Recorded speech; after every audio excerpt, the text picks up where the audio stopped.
ದೆಹಲಿಯ ಜಂತರ್ ಮಂತರ್ನಲ್ಲಿ ನೀಟ್ ಅಕ್ರಮ ವಿರೋಧಿಸಿ ಧರಣಿ ನಡೆಸುತ್ತಿದ್ದ ವಿದ್ಯಾರ್ಥಿಗಳು ಹಾಗೂ ಪರಿಸರವಾದಿ ಸೋನಂ ವಾಂಗ್ಚುಕ್ ಮೇಲಿನ ಪೊಲೀಸ್ ದೌರ್ಜನ್ಯ ಖಂಡಿಸಿ ವಿಜಯಪುರದ ದೇವರ ಹಿಪ್ಪರಗಿಯಲ್ಲಿ ಬೃಹತ್ ಪ್ರತಿಭಟನೆ ನಡೆಯಿತು. ಕರ್ನಾಟಕ ದಲಿತ ಸಂಘರ್ಷ ಸಮಿತಿ ವತಿಯಿಂದ ತಹಶೀಲ್ದಾರ್ ಮುಖಾಂತರ ದೇಶದ ರಾಷ್ಟ್ರಪತಿಗಳಿಗೆ ಮನವಿ ಸಲ್ಲಿಸಲಾಗಿದ್ದು, ವಿದ್ಯಾರ್ಥಿಗಳ ಮೇಲಿನ ಲಾಠಿ ಚಾರ್ಜ್ ಖಂಡಿಸಿ ಕೇಂದ್ರ ಸರ್ಕಾರದ ವಿರುದ್ಧ ಆಕ್ರೋಶ ವ್ಯಕ್ತಪಡಿಸಲಾಗಿದೆ. Bureau report Ravi Kolakara. ಎಲ್ಲಿವರೆಗೆ ಹೋರಾಟ, ಯಾತಕ್ಕಾಗಿ ಹೋರಾಟ,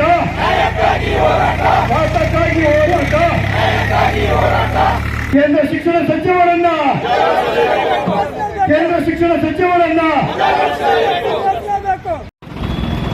ಇವತ್ತು ಈ ದೇಶದಲ್ಲಿ ನೀಟ್ ಏನು ಪರೀಕ್ಷೆಯ ಸೋರಿಕೆಯ ಕಾರಣ ನಿಮಿತ್ತವಾಗಿ ಇವತ್ತು ದಿಲ್ಲಿಯಲ್ಲಿ ಜಂತರ್ ಮಂತರ್ನಲ್ಲಿ ನಡೀತಿರುವಂಥ ವಿದ್ಯಾರ್ಥಿಗಳ ಮತ್ತು ವಿವಿಧ ಸಂಘಟನೆಗಳ ಪ್ರತಿಭಟನೆ ನಿಮಿತ್ತವಾಗಿ ಇವತ್ತು ದೇವರ ಹಿಪ್ಪರಗಿಯಲ್ಲಿ ಕರ್ನಾಟಕ ದಲಿತ ಸಂಘರ್ಷ ಸಮಿತಿ ಮತ್ತು ವಿವಿಧ ಸಂಘಟನೆಗಳ ಜೊತೆಗೂಡಿ ಇವತ್ತು ಪ್ರತಿಭಟನೆ ಮುಖಾಂತರ ಇವತ್ತು ಕೇಂದ್ರ ಸರ್ಕಾರದ ಶಿಕ್ಷಣ ಮಂತ್ರಿಯಾದಂಥ ಧರ್ಮೇಂದ್ರ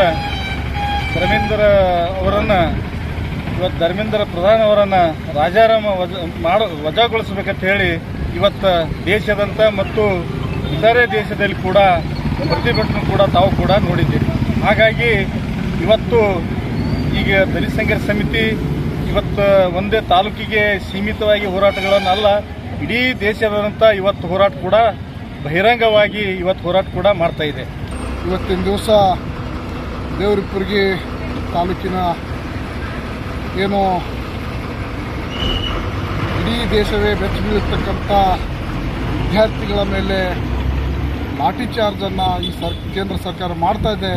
ಅದನ್ನು ವಿರೋಧಿಸಿ ಕರ್ನಾಟಕ ದಲಿತ ಸಂಘರ್ಷ ಸಮಿತಿ ದೇವರಹಿಪ್ಪರಗಿ ಪಟ್ಟಣದಲ್ಲಿ ಒಂದು ಬೃಹತ್ ಪ್ರಮಾಣದ ಹೋರಾಟವನ್ನು ಹಮ್ಮಿಕೊಂಡಿದೆ.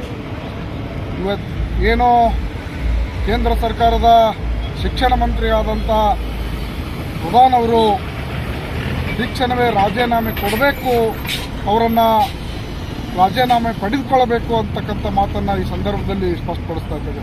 7/7/2026ರಂದು ಸಂಸತ್ ಭವನ ಮುತ್ತಿಗೆ ಹಾಕುವಂಥ ಸಂದರ್ಭದಲ್ಲಿ ವಿದ್ಯಾರ್ಥಿಗಳ ಮೇಲೆ ಪೊಲೀಸರನ್ನು ಬಿಟ್ಟು ಕೇಂದ್ರ ಸರ್ಕಾರದ ನರೇಂದ್ರ ಮೋದಿ ಅವರು ಇವತ್ತು ನಾಚಿಗೇಡಿ ಸಂಗತಿಯನ್ನು ರಾಜ್ಯದಲ್ಲಿ ದೇಶದಲ್ಲಿ ತಿಳಿಸುವಂಥ ಕೆಲಸ ಮಾಡಿದ್ದಾರೆ.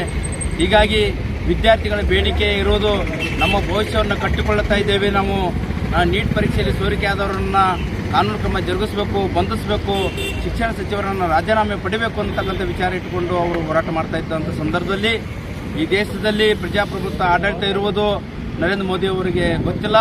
ಹೀಗಾಗಿ ಈ ದೇಶದ ಪ್ರಜಾಪ್ರಭುತ್ವದಲ್ಲೇ ನ್ಯಾಯಯುತ ಹೋರಾಟ ಮಾಡ್ತಕ್ಕಂಥ ವಿದ್ಯಾರ್ಥಿಗಳಿಗೆ ಕರ್ನಾಟಕ ದಲಿತ ಸಂಘರ್ಷ ಸಮಿತಿ ಯಾವತ್ತೂ ಅವರು ಬೆಂಬಲವಾಗಿ ನಿಲ್ಲುತ್ತೇವೆ.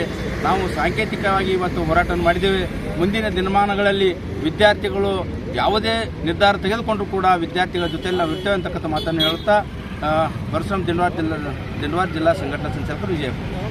ಇವತ್ತೇನು ಜಂತರ್ ಮಂತರ್ನಲ್ಲಿ ನೀಟ್ ಪ್ರಶ್ನೆ ಪತ್ರಿಕೆ ಸೋರಿಕೆ ವಿಷಯವಾಗಿ 2 ತಿಂಗಳ ಕಾಲ ಹೋರಾಟ ನಡೆದಿದ್ದು, ಆ 20ನೇ ತಾರೀಕಿಗೆ ನಡೆದಿರ್ತಕ್ಕಂಥ ಹೋರಾಟದಲ್ಲಿ ಏನು ಸಂಸತ್ ಭವನಕ್ಕೆ ಮುತ್ತಿಗೆ ಹಾಕ್ತಕ್ಕಂಥ ಸಂದರ್ಭದಲ್ಲಿ ಇವತ್ತು ತಮ್ಮ ಹಕ್ಕಿಗಾಗಿ ಹೋರಾಟ ಮಾಡ್ತಕ್ಕಂಥ ವಿದ್ಯಾರ್ಥಿಗಳ ಮೇಲೆ ಇವತ್ತೇನು ದಿಲ್ಲಿ ಪೊಲೀಸ್ ಇಲಾಖೆ ಅಮಾನ್ಯವಾಗಿ ಇವತ್ತು ಆ ವಿದ್ಯಾರ್ಥಿಯ ಮೇಲೆ ದೌರ್ಜನ್ಯ ಎಸಗುವುದರ ಜೊತೆಗೆ ಇವತ್ತು ಅವರ ಹೋರಾಟಕ್ಕೆ ಸ್ಪಂದಿಸದೇನೆ, ಇವತ್ತು ಅವರ ಬೇಡಿಕೆಗಳನ್ನು ಸ್ಪಂದಿಸದೇನೆ ಇವತ್ತು ಕೇಂದ್ರ ಸರ್ಕಾರ ಅನ್ಯಾಯ ಮಾಡಿದೆ. ಅದನ್ನು ಇವತ್ತು ಕರ್ನಾಟಕ ದಲಿತ ಸಂಘರ್ಷ ಸಮಿತಿ ಉಗ್ರವಾಗಿ ಖಂಡಿಸಿದ ಜೊತೆಗೆ ಇವತ್ತು ಅಲ್ಲಿ ಹೋಗಿರ್ತಕ್ಕಂಥ ಸೋದರರ ಮೇಲೆ ಇವತ್ತು ಏನು ನಮ್ಮ ದೇಶದ ಪ್ರಧಾನಿ ಆಗಿರ್ತಕ್ಕಂಥ ನರೇಂದ್ರ ಮೋದಿ ಅವರು ಇವತ್ತು ಬೇಟಿ ಬಚಾವ್ ಬೇಟಿ ಪಡಾವ್ ಅಂತಕ್ಕಂಥ ಸಂದೇಶವನ್ನು ಹೇಳ್ತಾರೆ. ಜಂತರ್ ಮಂತರ್ನಲ್ಲಿ ನಡೆದಂಥ ವಿದ್ಯಾರ್ಥಿ ಹೋರಾಟಕ್ಕೆ ಕೇಂದ್ರ ಬಿಜೆಪಿ ಸರ್ಕಾರ ಏನು ಲಾಠಿ ಚಾರ್ಜ್ ಮಾಡಿದೆ, ಅದನ್ನು ಕರ್ನಾಟಕ ದಲಿತ ಸಂಘರ್ಷ ಸಮಿತಿ ಉಗ್ರವಾಗಿ ಖಂಡಿಸುತ್ತೇವೆ. ನಾನು ರಾಜ್ಕುಮಾರ್ ಸಿನಿಗೇರಿ, ದೇವರ ಹಿಪ್ಪರಗಿ ತಾಲೂಕಾ ಸಂಚಾಲಕ.